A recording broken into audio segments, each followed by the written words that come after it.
Assalamualaikum warahmatullahi wabarakatuh. Sahabat Indonesia, jumpa lagi dengan saya, Bayu N. Nugroho, IGI Suara pada BPSDMD Provinsi Banten. Pada video kali ini, saya akan berbagi informasi tentang cuti PNS. Bagaimana kedudukan cuti PNS? Apa saja jenis-jenis cuti PNS? Dan bagaimana implementasinya? Mari kita simak video ini selengkapnya.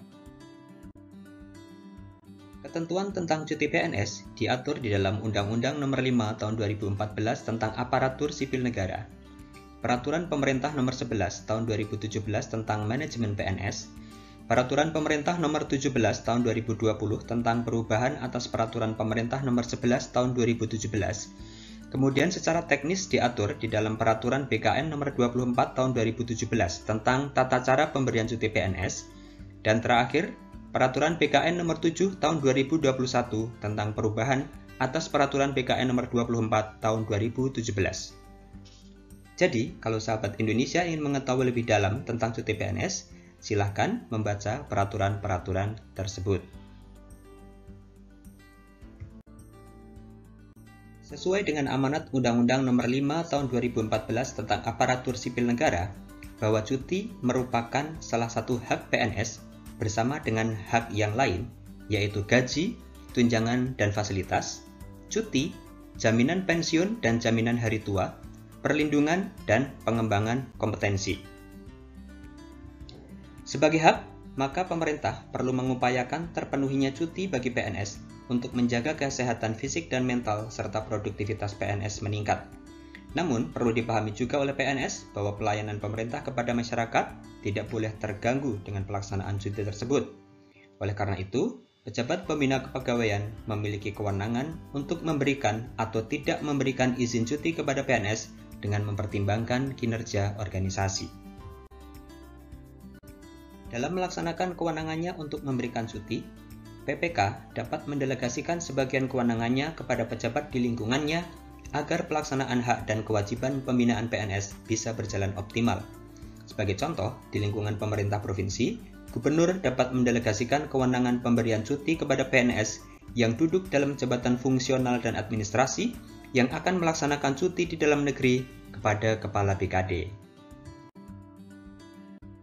Jenis cuti PNS ada 7, yaitu cuti tahunan, cuti besar, cuti sakit, cuti melahirkan, cuti karena alasan penting, cuti bersama, dan cuti di luar tanggungan negara. Nah, selanjutnya kita akan membahas secara singkat beberapa hal penting terkait 7 jenis cuti tersebut. Cuti tahunan dapat dilakukan untuk paling singkat 1 hari dan selamanya 12 hari. Baik PNS maupun CPNS yang telah memiliki masa kerja selama 1 tahun berhak atas cuti tahunan. Cuti tahunan yang tidak diambil pada tahun berjalan, maka pada tahun berikutnya dapat diambil sebagai hak yang tertunda sebanyak 6 hari. Sebagai contoh, jika pada tahun 2021 seorang PNS tidak mengambil cuti tahunan, maka pada tahun 2022 hak cutinya menjadi 18 hari. Akumulasi ini hanya berlaku sampai dengan tahun ketiga, yaitu 24 hari. Cuti besar dapat dilakukan untuk paling lama 3 bulan. Cuti besar hanya diberikan kepada PNS yang memiliki masa kerja paling singkat 5 tahun. Namun, bagi PNS yang mengajukan cuti besar untuk kepentingan ibadah atau melahirkan anak keempat dan seterusnya, dikecualikan dari syarat masa kerja 5 tahun tersebut. PNS yang mengambil cuti besar tidak berhak atas cuti tahunan pada tahun berjalan. Cuti sakit. Cuti sakit dapat diberikan kepada PNS maupun CPNS yang menderita sakit. Cuti sakit dapat dilakukan untuk paling singkat 1 hari dan selamanya 1 tahun. Jika sakitnya belum sembuh, maka cuti sakit dapat diperpanjang untuk paling lama 6 bulan. PNS maupun CPNS wanita yang mengalami gugur kandungan berhak atas cuti sakit sampai dengan 1,5 bulan. Kemudian cuti melahirkan. Bagi PNS atau CPNS wanita yang melahirkan, berhak atas cuti melahirkan selama 3 bulan. Cuti melahirkan hanya untuk kelahiran anak pertama sampai dengan ketiga, sedangkan untuk kelahiran anak keempat dan seterusnya diberikan cuti besar. Cuti karena alasan penting dapat dilakukan untuk paling lama 1 bulan. Baik PNS maupun CPNS berhak atas cuti karena alasan penting diantaranya karena ibu, bapak, istri atau suami, anak, adik, kakak, mertua atau menantu sakit keras atau meninggal dunia. Kemudian alasan melangsungkan perkawinan, dan alasan bahwa PNS pria yang istrinya melahirkan atau operasi sesar. Cuti bersama. Setiap PNS maupun CPNS memiliki hak atas cuti bersama tanpa terikat pada masa kerja. Cuti bersama ditetapkan oleh Presiden, cuti bersama tidak mengurangi hak atas cuti tahunan, dan bagi PNS yang karena jabatannya tidak diberikan cuti bersama, maka cuti tahunannya ditambah. Cuti di luar tanggungan negara. Cuti di luar tanggungan negara dapat dilaksanakan selama-lamanya 3 tahun, dan kemudian PNS yang berhak atas cuti di luar tanggungan negara adalah yang telah memiliki masa kerja paling sedikit 5 tahun. Selain itu, harus terpenuhi alasannya, diantaranya adalah mengikuti atau mendampingi suami atau istri tugas negara atau tugas belajar di dalam atau di luar negeri. Mendampingi suami atau istri bekerja di dalam atau luar negeri, menjalani program untuk mendapatkan keturunan, mendampingi anak yang berkebutuhan khusus, mendampingi suami atau istri atau anak yang memerlukan perawatan khusus, mendampingi atau merawat orang tua atau mertua yang sakit atau uzur.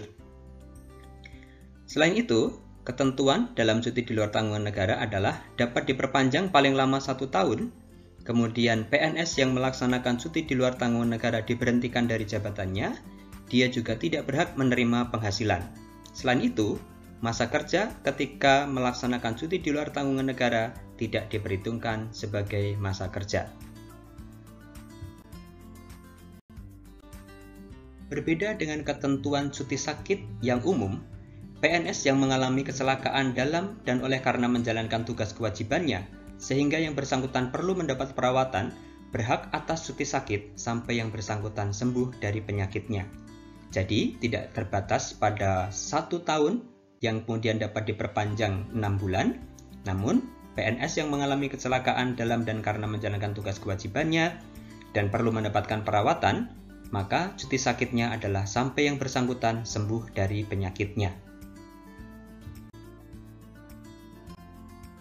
Kabar baik bagi para guru bahwa berdasarkan Peraturan Pemerintah Nomor 17 Tahun 2020, Pasal 315, yang menggantikan ketentuan di dalam Peraturan Pemerintah Nomor 11 Tahun 2017 tentang Manajemen PNS, disebutkan bahwa PNS yang menduduki jabatan guru pada sekolah dan jabatan dosen pada perguruan tinggi yang mendapat liburan, menurut peraturan perundang-undangan, berhak mendapatkan cuti tahunan.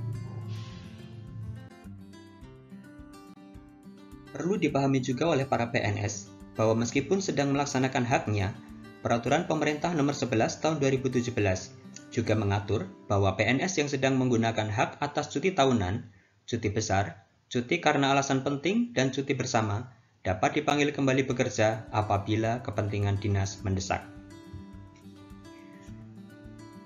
Pada saat melaksanakan cuti, PNS tetap menerima penghasilan sebagaimana disebutkan dalam Peraturan PKN Nomor 24 Tahun 2017, ketentuan lain-lain, yaitu penghasilan lain yang antara lain berupa tunjangan kinerja, tunjangan perbaikan penghasilan, dibayarkan kepada PNS yang sedang menjalankan cuti sesuai dengan ketentuan peraturan perundang-undangan. Sahabat Indonesia, demikian beberapa informasi umum yang dapat saya sampaikan terkait dengan cuti PNS. Tertarik untuk berdiskusi lebih lanjut? Sampaikan komentar Anda setelah menonton video ini. Makan soto mie pakai ketupat, jangan lupa sedia minum. Semoga bermanfaat. Wassalamualaikum.